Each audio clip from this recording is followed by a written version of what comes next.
So we're here at Le Web 2012. So what do you do? name's Jeff Hagins, and I'm the CTO at a company called SmartThings. So how old is this company? We're about a year old. A year old? Yeah. And how did it start? We actually set out to build some very specific solutions around the Internet of Things, but what we've ended up building is a complete platform for the Internet of Things that includes end devices, what we call our SmartThings Hub, which is our gateway, as well as the SmartThings Cloud. So a lot of moving parts to what we do. So when I was a kid, I think my father told me something about his brother building something where you could switch the lights in the house. It's like a dream for a long time that people would control everything. Absolutely. Is this going to happen? Is it going to work? It is happening, yes. It is happening. It is happening, and it's not just the realm of the old Jetsons cartoon anymore, you know, that we finally reached a point where all of the different technologies that are required to make this happen are readily available, from cloud computing to ubiquitous bandwidth to the smartphone revolution, which, you know, really this device is the perfect console for the Internet of Things, right? And now that it's in the hands of more than 50% of the Western world, you know, things can happen that simply weren't possible even 5 years ago. So, did your company start with Kickstarter, or that came later?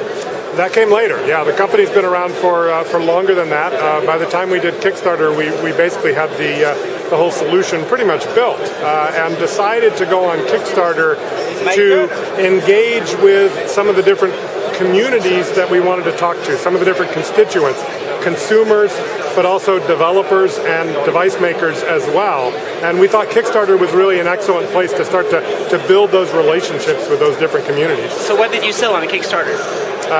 Last August, middle of August. And what was the device? What could people buy? So it's really our whole solution, which consists of our SmartThings Hub, 3 or 4 end devices, and we let people choose from a list of possible devices, as well as lifetime free access to the SmartThings Cloud. And how much does that cost?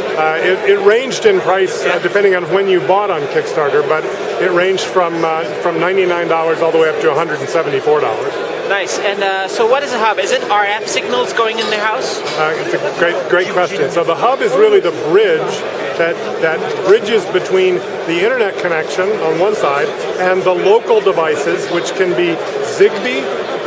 If you're familiar with 802.15.4 standard that Zigbee is based on, Z-Wave, which is another RF mesh networking standard, or locally connected Wi-Fi devices. So we support all 3. So that means the hub takes the internet with Ethernet or Wi-Fi? Correct.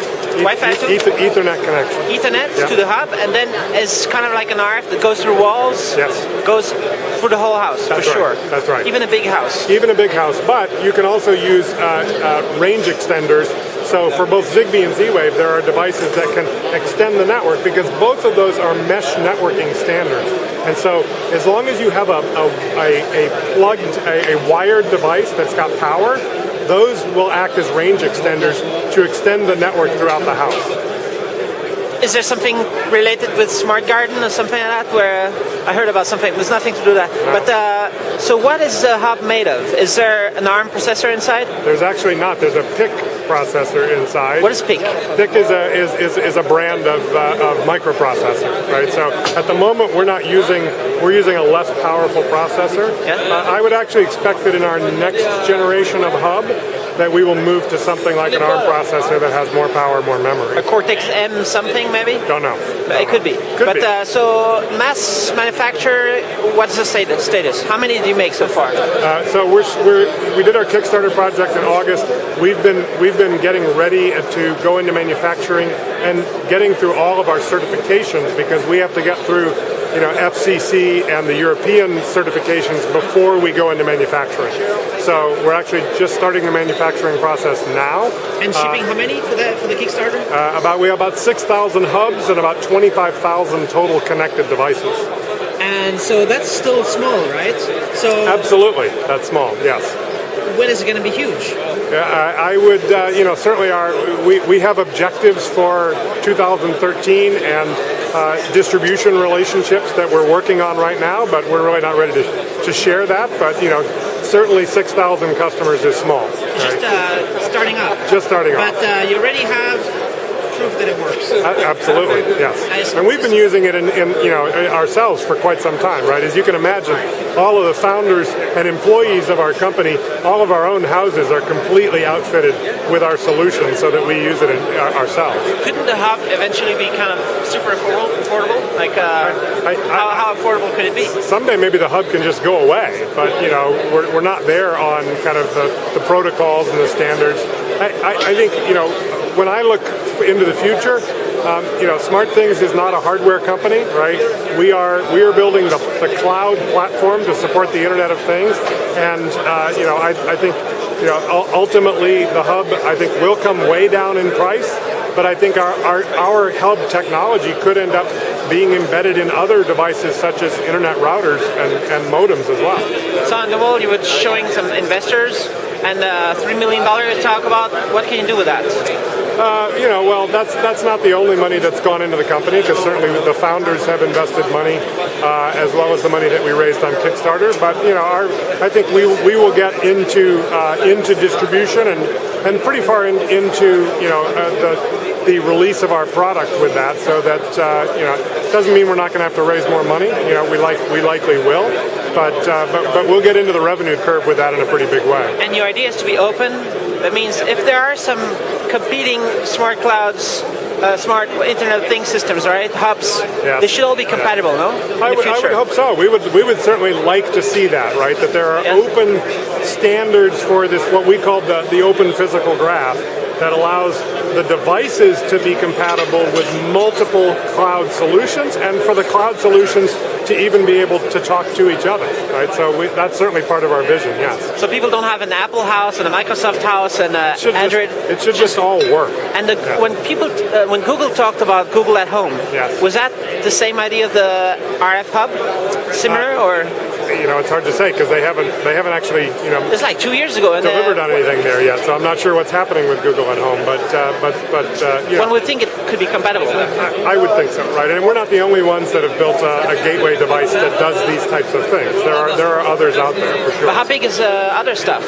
How spread out is the competitors? I think what differentiates us is really the idea that we're applying an application layer on top of these things that is open to developers to write applications for the Internet of Things without those developers having to understand our hub or how the devices really work, or Zigbee or Z-Wave. And so, while there are other solutions that have a gateway device and have some point solutions, today there isn't another solution out there that provides kind of the open ecosystem for both developers and makers. And the other systems are not that huge, right? No system has millions of users. Correct. So it's still early. It's still small and it's still early. But I think if you look at this in terms of where we think we could be 10 years from now, right? If you say that 10 years from now we would expect that there would be 100 million households with solutions like this, right? In the context of a 10-year evolution, that actually sounds small, right?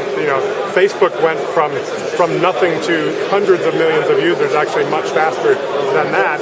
Of course, this involves hardware and devices, so it's not going to be the adoption probably isn't going to be as fast as something that just involves software, but I think it will start to happen quickly once there's a solution out there like ours in the market that is truly easy for consumers, right? That's really friction-free, that's open to developers and makers, and that allows people to kind of pick the applications that best suit their needs. And so you can add stuff to your existing house, but you could also, next time you build a house, like have it connected from start, right? Absolutely. Yes. And that basically every new apartment, every new house should be built this way. Have all the connectors, all the cupboards, everything just... Absolutely. Because this doesn't add much more to the cost. It doesn't add that much cost if you do it when you build a house. That's right.